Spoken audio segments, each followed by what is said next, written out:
आज से लगभग 100 दिन पहले यानी लगभग 3.5 महीना पहले कटिहार के रौतारा क्षेत्र अंतर्गत चुरबी घाट में जो मोहम्मद सलीम हत्याकांड हुआ था, उसकी साजिश काफी गहरी थी।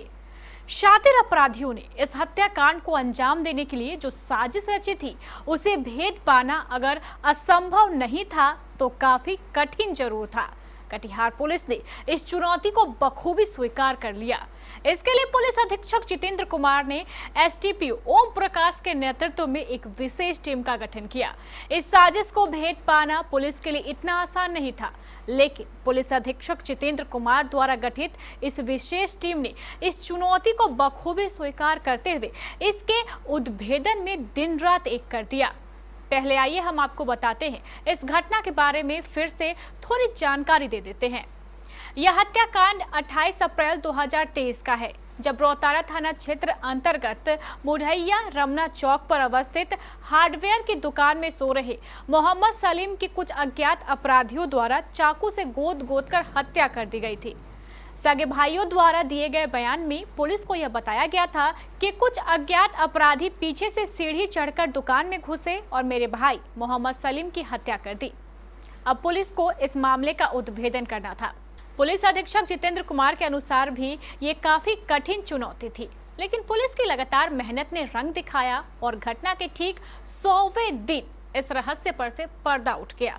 पुलिस अधीक्षक जितेंद्र कुमार ने इस हत्याकांड के रहस्य पर से जो पर्दा उठाया, वो सचमुच चौंकाने वाला था। पुलिस को गलत बयानी देने वाले ये दोनों भाई ही इस पूरी साजिश के कर्ता धर्ता निकले। इन दोनों भाइयों ने ही मिलकर अपने भाई मोहम्मद सलीम को मार डाला।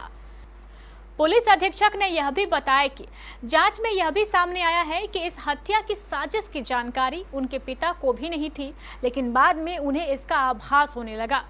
पुलिस अधीक्षक ने बताया कि इस घटना के उद्भेदन में पुलिस को काफी मेहनत करनी पड़ी। घटनास्थल के आसपास लगे तथा कटिहार पूर्णिया रोड पर लगे लगभग 100 से भी अधिक सीसीटीवी कैमरे को खंगाला गया। मृतक के परिजनों का कई बार बयान लिया गया। घटना के सीन को कई बार रिक्रिएट भी किया गया। इन सब जद्दोजहद के बाद जो साक्ष्य सामने आए वो चौंकाने वाले थे। परिजनों के बयान और घटना की वास्तविक स्थिति में काफी विरोधाभास भी था। इसी बीच साजिशकर्ताओं ने पुलिस को चकमा देने के लिए एक अपहरण कांड को भी अंजाम दिया, जिसमें फर्जी तरीके से इस घटना में शामिल महबूब का अपहरण कराया गया। लेकिन पुलिस ने चारों ओर जाल बिछाया और अपहरित महबूब को बरामद कर लिया और पूछताछ के दौरान महबूब ने जो खुलासे किए, उसे पुलिस भी हैरत में पड़ गई। ये सारी साजिश मृतक सलीम के दोनों सगे भाई मोहम्मद सलमान और मोहम्मद फिरोज ने मिलकर रची थी और इस घटना में चचेरे भाई मोहम्मद महबूब को भी यह कहते हुए शामिल किया था कि दुकान में से 30% का हिस्सा उसे दिया जाएगा।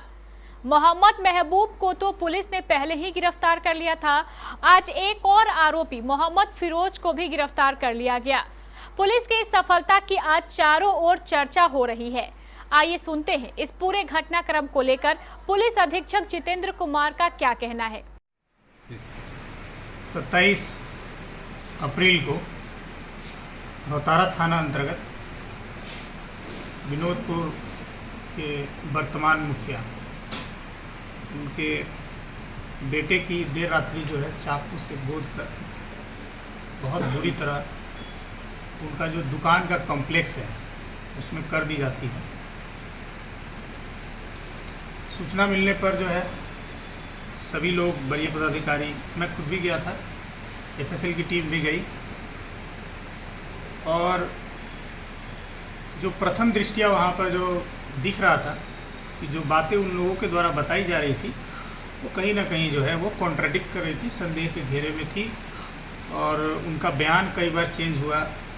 ये हमारे लिए कटिहार जिला के लिए जो था ये one of the most difficult case था, जिसको क्रैक करना बहुत ज़रूरी था। सबसे पहले कुछ ही दिनों के बाद जब हत्या होती है, उसके बाद उनका जो चचेरा, जो मृतक का चचेरा भाई है, यानी मुखिया जी का जो भतीजा है, वो गायब हो जाता है और उनके द्वारा जो है कुछ उनके जो प्रतिद्वंदी थे उनका नाम दिया जाता है मर्डर केस में, और उनके द्वारा यह भी आरोप लगाया जाता है कि हमारे भतीजे को भी जो है उन्हीं लोगों ने किडनैप करके जो है उन लोगों ने उसको किडनैप कर लिया, मार दिया, जो हुआ। तो काफ़ी इस केस में जो है काफ़ी प्रेशर था कि जो नाम दिया गया है उस पर ही जो है कार्रवाई हो, परंतु आप लोग जानते हैं हम लोग जब तक कंफर्म नहीं होते हैं तब तक हमारा अनुसंधान चलते रहता है।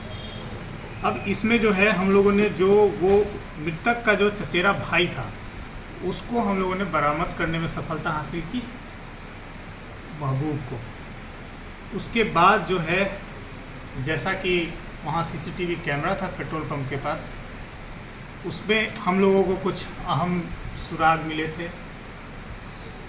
उसके बाद जो महबूब ने जो स्टेटमेंट दिया उसमें जो है हम लोगों को कुछ बातें समझ में आई, तो फिर सारी बातें जो है खुलकर आ गई। इसमें बात ये है कि मुखिया जी के 3 लड़के, ये जो मोहम्मद सलीम जो मृतक है वो सारा जो उनका पॉलिटिकल जो मुखिया का जो काम होता है सब वही देखता है। और ये जो भाई है जो अमीर जिसका नाम है, जो छत पे सोया हुआ था, जो आप लोग गए होंगे कई बार आप लोगों ने केस को कवर भी किया था, तो जो छत पे सोया हुआ था जो अमीर है और ये महबूब है, इन दोनों लोगों ने ही चाकू से गोद के उसकी हत्या की। लोगों ने बरामद भी कर लिया और इन लोगों ने जहाँ छुपा के रखा था वहाँ जा करके हम लोगों ने बरामद किया, महबूब ने बरामद करवाया इसको। इस पर अभी भी ब्लड स्टेन है, सफिशिएंट है हमारे लिए उसको प्रूफ करने के लिए। इसमें बात ये थी कि जो सलीम था वो काफ़ी इनके अनुसार जो इनके द्वारा जो हत्या की गई, इनका कहना है कि वो काफ़ी मनबड़ू था, वो कुछ इलिसिट रिलेशन की भी बातें इन लोग बता रहे हैं और इन लोगों को जो है कोई वैल्यू नहीं देता था और सारा काम जो है घर का वही करता था। तो इन लोगों के द्वारा जो बताया गया कि कई बार उसके साथ ही मारपीट झगड़ा सब इनके साथ भाइयों के साथ होता था। इसका कहना है, अमीर का कहना है कि मैंने पिताजी को भी ये बात बताई थी, पर वो जो है बोलता है कि वो इस बात को वो इग्नोर कर दिए। तो इस भाइयों ने ही मिल करके जो है उसकी हत्या की। और इसमें जो है हमारी जो टीम है वो काफ़ी दिन रात जो है मेहनत करके इसका उद्भेदन किया और इसको जो है हम लोग रिवॉर्ड के लिए जो है इसको मुख्यालय भी हम लोग भेजेंगे। काफ़ी हमारे लिए टफ केस था। सर भाई ने ही भाई की हत्या की? भाई नहीं, सगे भाई ने और मिल करके चचेरे भाई के साथ, जैसा कि इसने बताया। जो अगर आप लोग गए होंगे अनुसंधान में, अगर आप लोग को इंटरेस्ट होगा तो आप लोग जो गए होंगे उसका शटर था। हम लोग को जब हम लोग वहाँ पहुँचे तो इन लोगों के द्वारा बताया गया कि छत के पीछे से सीढ़ी से आकर के कोई आया और हत्या करके चला गया। जब हम खुद गए पीओ पर, हम देखे कि ये तो असंभव है, छत के ऊपर कोई आ ही नहीं सकता है।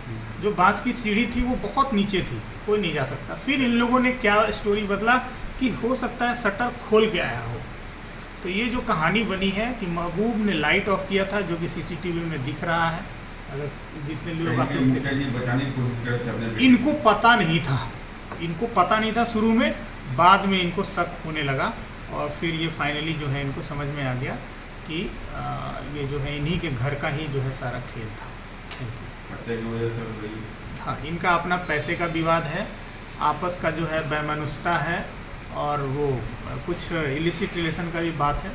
तो मुखिया जी सर 3 बेटे में कितने बेटे को आरोपी बना गया? दोनों? एक बेटा जो देखिए इसमें क्या हुआ था कि जो आमिर है और महबूब है, महबूब जाता है और लाइट को ऑफ करता है। जो उनके बाहर का लाइट है, दुकान का जो कॉम्प्लेक्स है आप गए होंगे देखें, उसको ऑफ करता है 12:00 पर। ऑफ करने के बाद जो है वो थोड़ा सा शटर खोलता है और शटर खोल करके जो है वो अंदर में अमीर रहता है, वो देखता है कि उसका भाई जो है वो सो गया। तो फिर जो है इसको इशारा करता है, ये शटर खोल के जो है ये चाकू लेकर के अंदर घुसता है। इसका कहना है कि ये उसके जैसे सोया हुआ है तो पैर पर ये जाके बैठ जाता है और उसके सीने पर जो है आप लोगों ने देखा होगा, उसको जो है चाकू से बहुत बार ये वार किया है और जो उसका अपना भाई है वो यहाँ सर पे वार किया है, इनका कहना है। और जो आप लोग गए भी होंगे वो बाथरूम में जो है ब्लड का वो धोया हुआ भी था, तो वो कंफर्म हो रहा था कि ज़रूर कहीं ना कहीं घर की ही बात है, यहीं का बात है। तो ये पूरा का पूरा ये हमारे लिए बहुत टफ केस था जो कि क्रैक हो गया है और इसको जो है हम लोग स्पीडी ट्रायल में